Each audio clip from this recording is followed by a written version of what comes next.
A snooker player cues the white ball directly onto a cushion to rebound and hit the red ball as shown in the diagram. The white ball travels 85 centimeters before being deflected 88 degrees by the cushion. It then travels 30 centimeters before hitting the red ball. The white ball returns in a straight line to its original position. Find the total distance traveled by the white ball correct to the nearest centimeter. Okay. Okay. So what we're going to do here is we're going to draw this triangle. Okay. And what the triangle looks like is something like this. If you're drawing two dimensions, okay, what it's looked like is 88 degrees in the middle. You'd have 85 centimeters on the outside, and you'd have 30 centimeters on this side. And what you're asked to do is you're asked to find the total distance traveled by the white ball, okay? So the total distance traveled by the white ball would be this side, added onto this side, added onto the side we're now going to call x. So we've got to add all three sides together to get the total distance traveled by the white ball, okay? So what we're going to do next here is we're going to do the cosine rule. And the cosine rule is, we know to use the cosine rule because we know the angle in between and we know two sides, okay? So the cosine rule is going to be a squared equals b squared plus c squared minus 2bc cos a. Okay? So we're going to call this x. Now because it's a distance question, it should be quite easy, okay? So we know that a is going to be minus 2 times cos 88 because we know the angle we have to use is 88. So big A is 88. This means that small a is the side opposite 88. So small a has to be equal to x. So that's going to be x squared. The other two sides we can name b as 85 and 30 as c. So we get 85 squared plus 30 squared minus 2 times 85 times 30. Now, because it's one of these questions, all we have to do is just enter it directly into the calculator exactly as it looks. And what do we get?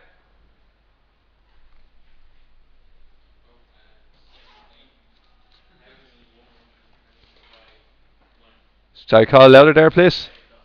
Yeah. 7,947. Now, what we have to do next is we've got to get the square root, okay? What we can pretty much say is a given is that x is probably going to be the longest side of this triangle because it's opposite a length of 88 degrees. Neither one of the other angles looks close to that, okay? And 88 would usually be one of the bigger angles in the triangle. So x therefore is equal to the square root of 7,947, which is 89.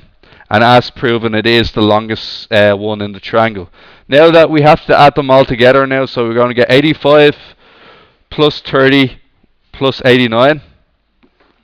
And when we add all three of them together, we get, sorry, 204.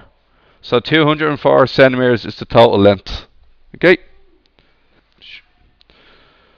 Use the sine rule to show that triangle ABC isn't a possible triangle, okay? So what we have here is we have triangle ABC, okay? 9, 5, A, B, C, and the angle 63, okay? So what we're going to do next is we're going to work on the sine rule, okay? So we're going to find out what this angle B is. And to find out what this angle B is, we got to do the sine rule. So it's going to be 9 over sine B equals 5 over sine 63. So what we're going to do next is we're going to cross multiply them. We're going to bring the sine B up to the top right and the sine 63 to the top left. 9 sine 63 equals 5 sine B. Now, what we got to do next is we got to get the sine B on its own first and foremost. So to get the sine B on its own, we got to bring down the 5. The 5 will go underneath, so we're going to get 9 sine 63 divided by 5 equals sine B. Now, we're going to put this into our calculator. Okay, so 9 sine 63 divided by 5. And what do we get? Sorry? 1.6, okay, equals sine B. Now to separate sine and B, what we need to do is we need to do a special, to find out what the angle B is, we got it, when we bring the sine over, it becomes sine inverse. So B is going to be equal to sine inverse 1.6. And the problem is sine, if the decimal has to be between -1 and 1. Okay, it has to be between -1 and 1. And because it's not in between -1 and 1, you're going to get a syntax error, which means the angle B equals an error. It doesn't exist. This means that the triangle in question is impossible and cannot exist. Okay?